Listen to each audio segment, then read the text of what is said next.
अज आखा वारिस शाह नूं किते कबरां विचों बोल ते अज किताबे इश्क दा कोई अगला वर्का फोल।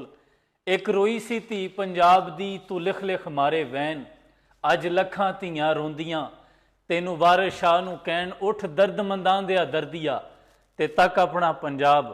अज बेले लाशां विछियां ते लहू दी भरी चनाब, किसे ने पंजां पाणियां विच दिता है जहर मिला ते उन्हां पाणियां दिता है धरती नूं जहर पिला।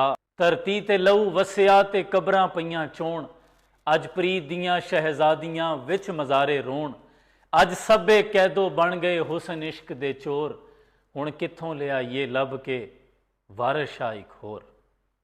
मैं वॉलवाइस पे मौजूद हूँ और वॉलवाइस के पेज से अपडेट इसलिए नहीं आ रही थी क्योंकि मेरे शहर को, मेरे पंजाब को आपकी मोहब्बतों की और हमारी मोहब्बतों की सख्त ज़रूरत थी। फील्ड में मौजूद था, कुछ वीडियो मनाजर कैप्चर करने की कोशिश भी की जो आप तक शेयर किए हैं। इस हवाले से बहुत ज़्यादा लोगों की ओवरसीज़ स्पेशली मैं शुक्रिया अदा करूँगा। कुछ अमानतें मुझ तक पहुँची हैं, इंशाअल्लाह मिनो आन कोशिश करूँगा कि उन अमानतों को मुस्तहकीन तक मैं पहुँचा सकूँ। कुछ वीडियो रिकॉर्ड करूँगा सिर्फ इसलिए